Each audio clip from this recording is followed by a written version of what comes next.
Halo teman-teman, selamat datang di Sumber Artikel. Jangan lupa tekan tombol subscribe ya, dan aktifkan lonceng notifikasinya agar apabila channel ini mengupload konten terbaru, kalian tidak akan ketinggalan. Selamat mendengarkan.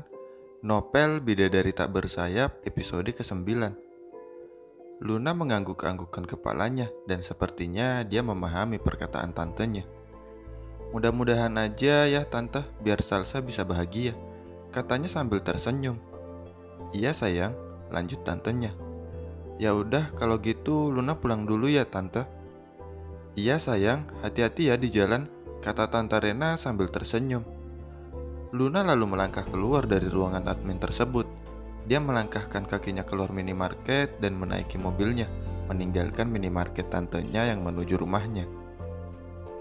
Setelah sampai di rumah, Salsa langsung membersihkan tubuhnya dengan mandi.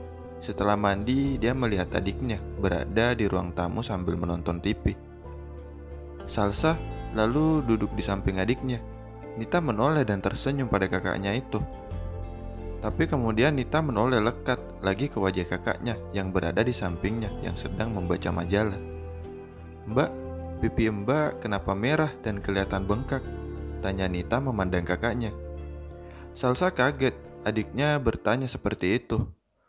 Ah, enggak kok, penglihatan kamu aja kali dek, jawab Salsa sambil memegang pipinya.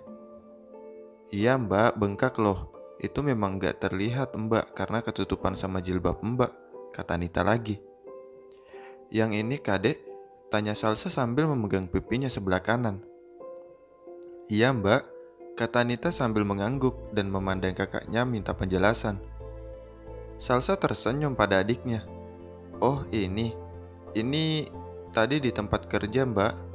Tanpa sengaja teman mbak terpeleset dan menabrak mbak.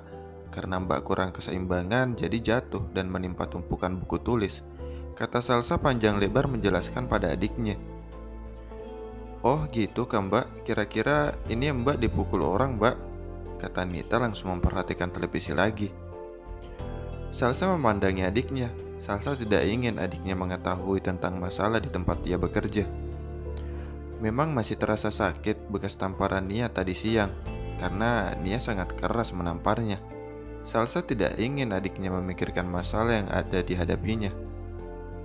Maafkan mbak sayang, mbak terpaksa berbohong padamu, karena kalau kamu tahu apa yang sebenarnya terjadi, kamu pasti akan bersedih.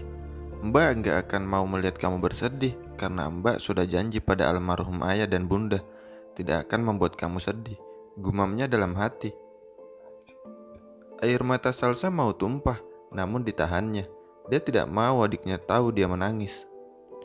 Dia langsung berdiri dari duduknya menuju ke dapur. Mbak mau kemana? Tanya Nita. Mbak mau masak, jawab Nita. Nita ikut bantuin mbak ya, kata Nita sambil berdiri juga. Boleh, ayo kita masak sekarang, ujar Salsa. Mereka berdua berjalan menuju dapur dan memulai ritual masaknya. Tak seberapa lama ritual masak mereka sudah selesai dan mereka siap menyantap makan. Setelah makan, mereka berdua duduk kembali di ruangan tamu sambil menunggu waktu sholat maghrib. Kemudian terdengar suara azan maghrib. Terdengar mereka kemudian mengambil air wudhu dan melaksanakan sholat maghrib. Setelah sholat, Salsa berdoa. Dia menumpahkan tangisnya, mengadu pada sang pencipta tentang semua yang dihadapinya selama ini. Salsa tak menyadari sang adik berdiri di depan pintu kamarnya.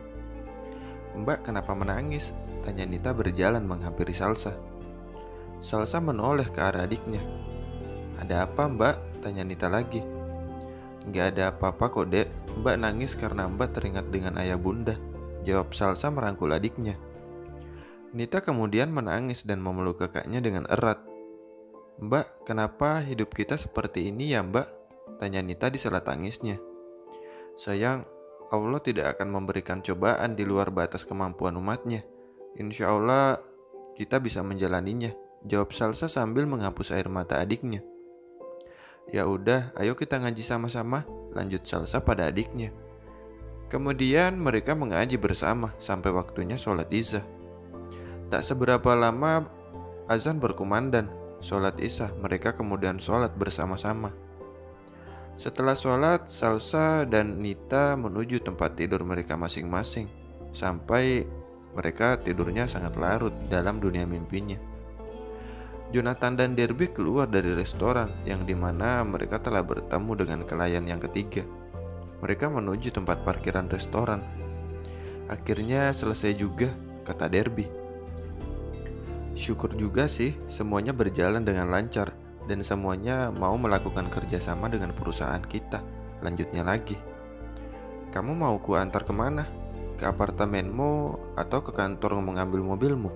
Tanya Jonathan sambil memasuki mobilnya.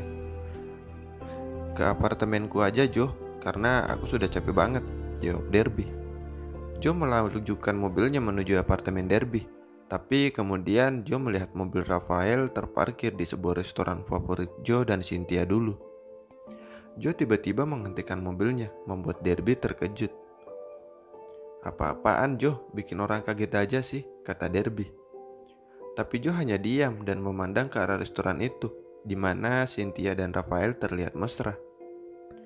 Derby mengerti kenapa tiba-tiba Jo menghentikan laju mobilnya mendadak sekali.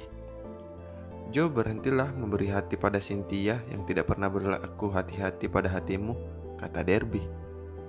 Jo hanya terdiam dan masih memandang ke arah Cynthia dan Rafael. Hatimu layak dihuni oleh seseorang yang tahu bagaimana berlaku penuh arti pada hatimu. Lanjutnya lagi sambil menepuk bahu Jo, sahabatnya sekaligus bosnya.